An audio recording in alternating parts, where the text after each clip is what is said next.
السلام علیکم ورحمۃ اللہ وبرکاتہ۔ آج میں حروف کی قسموں کے حوالے سے گفتگو کروں گا۔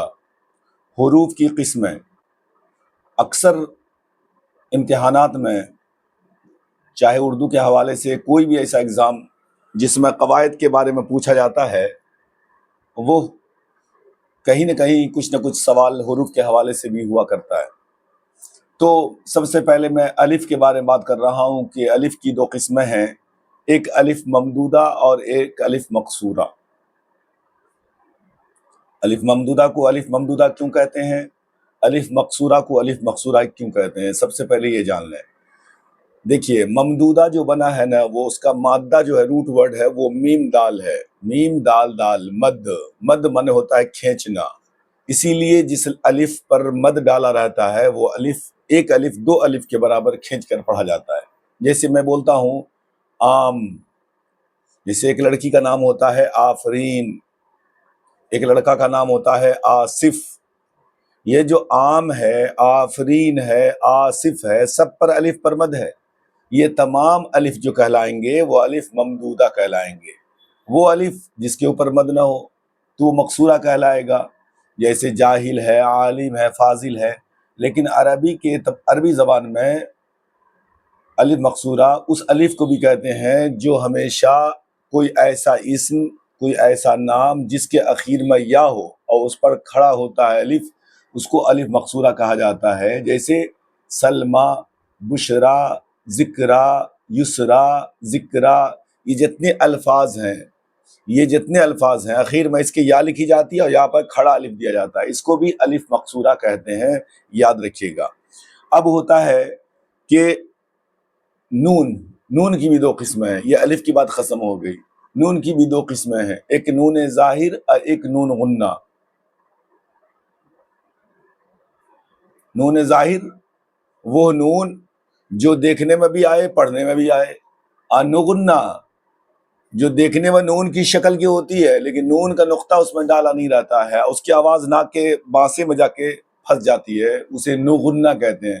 مثال سے سمجھیے، جیسے ہم بولتے ہیں ظاہر، نون ظاہر کی مثال شان، آن، بان، لان، مان، جتنا نون اخیر میں لکھا بھی جا رہا پڑھا بھی جا رہا ہے، تو جو نون پڑھنے میں بھی آئے لکھنے میں بھی آئے اس کو نون ظاہر کہتے ہیں۔ ظاہر مطلب ہوتا ہی ہے کھلا ہوا، سب جانے، سب پر ظاہر ہو، سب پر باہر ہو۔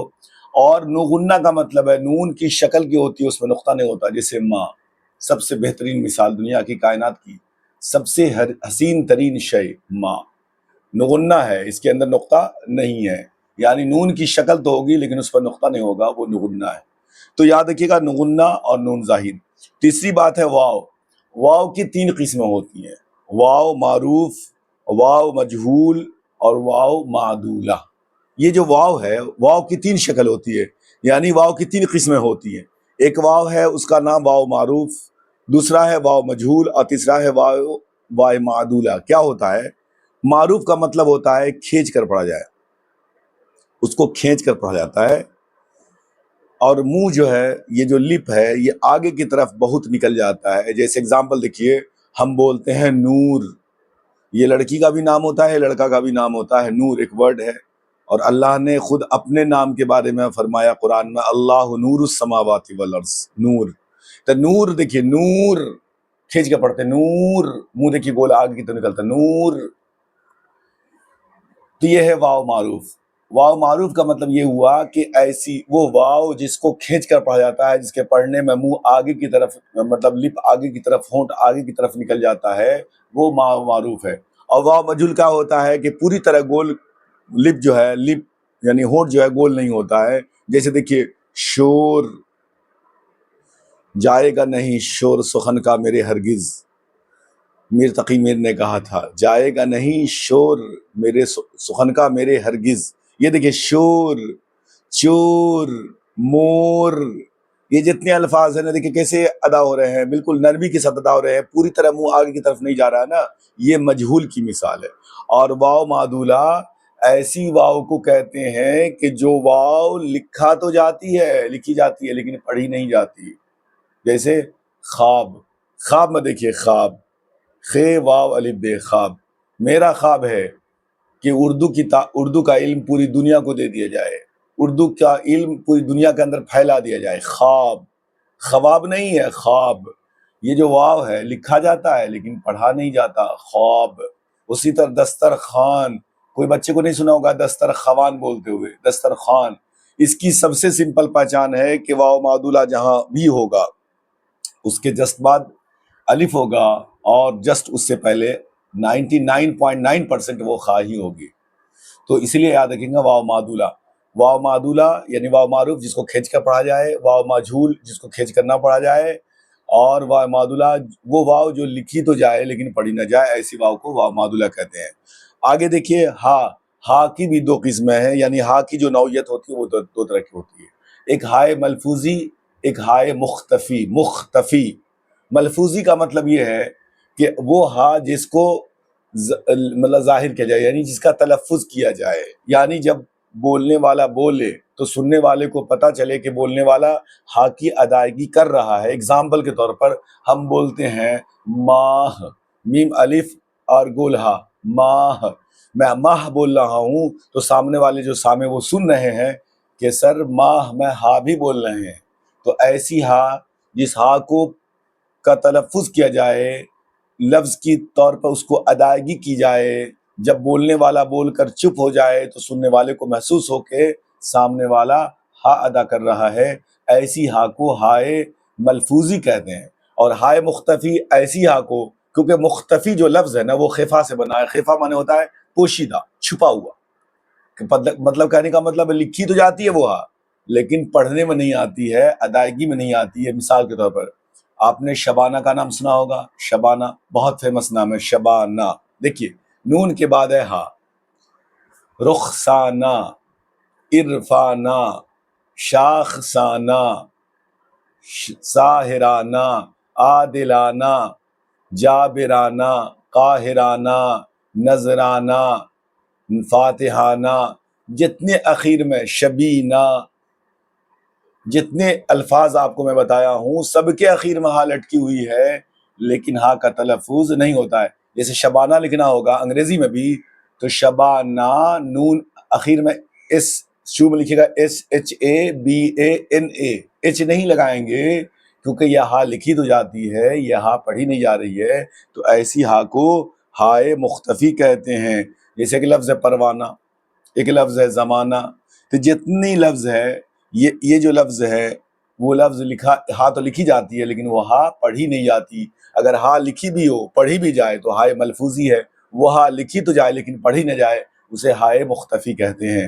اور آگے دیکھیے یا کی بھی جو نوعیت ہوتی ہے وہ دو طرح کی ہوتی ہے، ایک یا معروف اور ایک یا مجہول۔ جو یا کو کھینچ کر پڑھی جاتی ہے اس کو یا معروف کہتے ہیں، اور جس یا کو کھینچ کر نہ پڑھی جائے اسے یا مجہول کہتے ہیں۔ مثال دیکھ لیجیے، ہم بولتے ہیں پیر، فقیر، نذیر، ظہیر، عدیل،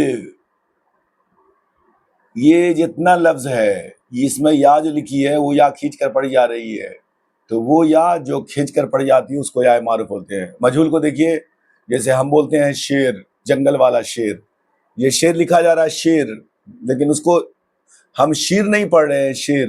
اب مثال کے طور پر ایک ہوتا ہے شیر وہ جو جنگل میں ہوتا ہے، اور ایک ہوتا ہے شیر، جیسے شیر و شکر ایک مجموعہ بنتا ہے، ایک ترکیب بنتی ہے، تو شیر دودھ کے معنی میں ہے، دودھ، تو شیر پڑھیں گے تو یہ یا جو ہے یا معروف کی مثال ہو جائے گی، اور اگر شیر پڑھ دیں گے تو یہ مثال مجہول کی ہو جائے گی۔ اب اس کو ہم ایک ٹرک بتاتے ہیں، جس کو نیچے دبا کر پڑھا جائے اسے معروف کہتے ہیں، جس کو یوں پڑھا جائے یوں اسے مجہول کہتے ہیں۔ جیسے دیکھیے شیر لگتا آواز نیچے کی طرف جا رہی، شیر، ظہیر، نذیر، پیر، لیکن جب اس کو مجہول پڑھتے ہیں تو شیر۔ شاید آپ کو سمجھ میں آ گیا ہوگا۔ اب آگے آئیے ہم لفظ کی بات کرتے ہیں، لفظ اور اس کی قسموں کے حوالے سے بات کرتے ہیں۔ دیکھیے منہ سے جو بات نکلتی ہے اسے ہم لفظ کہتے ہیں، چاہے اس کا معنی ہو چاہے اس کا معنی نہ ہو۔ جیسے دیکھ لیجیے، ہم نے کہا چائے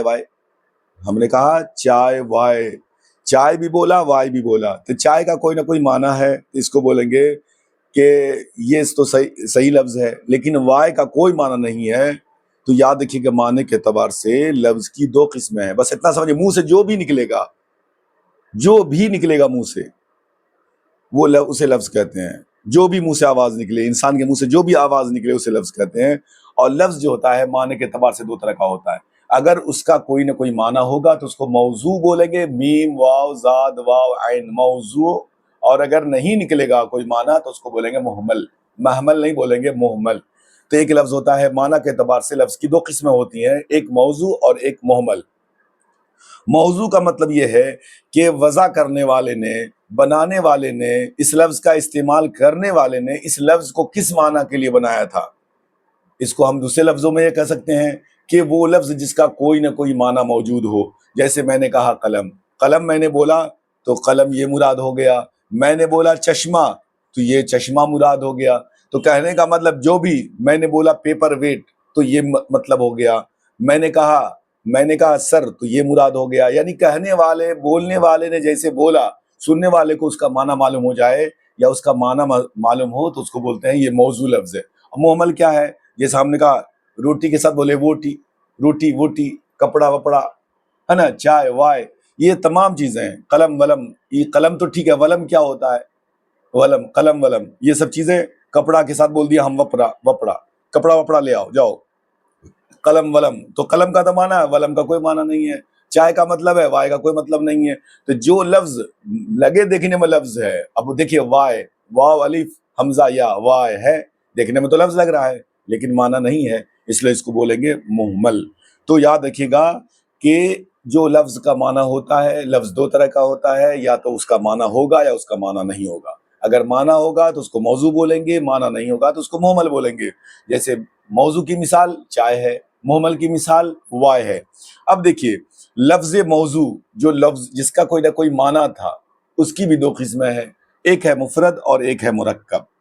دھیان سے دیکھیے گا، یعنی جو لفظ موضوع ہوا، یعنی جو لفظ کا کوئی نہ کوئی معنی تھا، اس لفظ کی پھر دو قسمیں ہیں، ایک کو کہتے ہیں مفرد، ایک کو کہتے ہیں مرکب.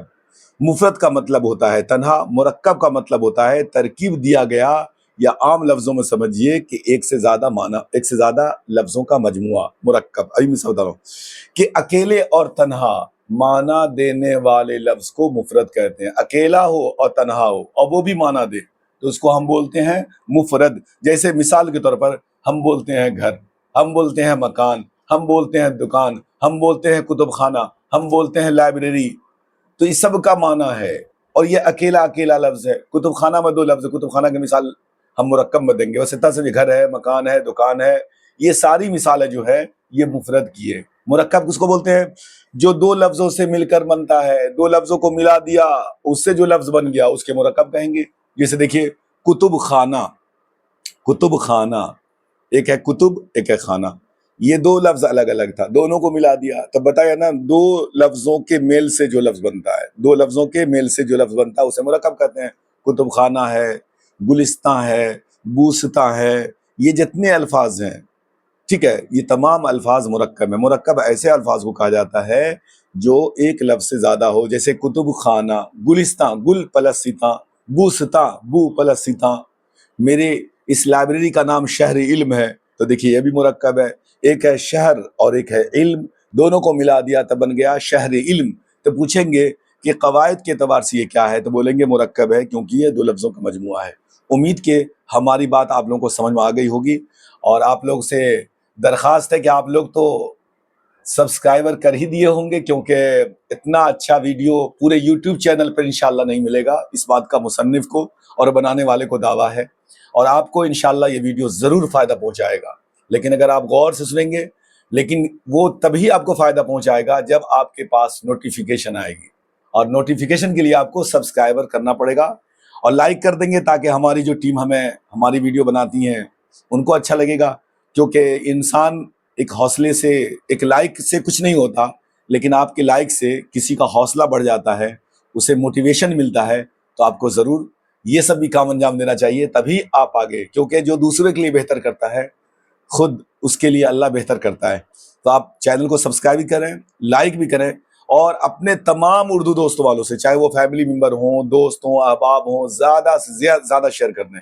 اس کا فائدہ میرے چینل کو کیا ملے گا، تاکہ ہمارا چینل جو ہے تھوڑا سا لائٹ میں آ جائے گا، تھوڑا میرا چینل اوپر آ جائے گا، تو آپ کو بھی آسانی ہوگی۔ اور جو بھی بچے گاؤں دیہات میں جس کو کوئی استاد میسر نہیں ہے، بیچارے رو رہے ہیں، بچے پڑھانے کے لیے پیاسے ہیں، علم دینے والا کوئی نہیں ہے، ان کو فائدہ ملے گا۔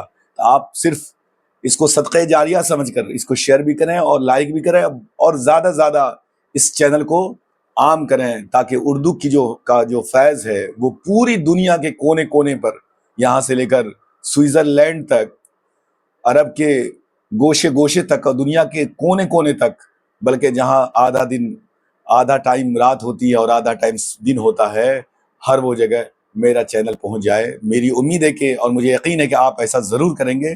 انشاءاللہ پھر ملاقات ہوگی۔ السلام علیکم ورحمۃ اللہ وبرکاتہ۔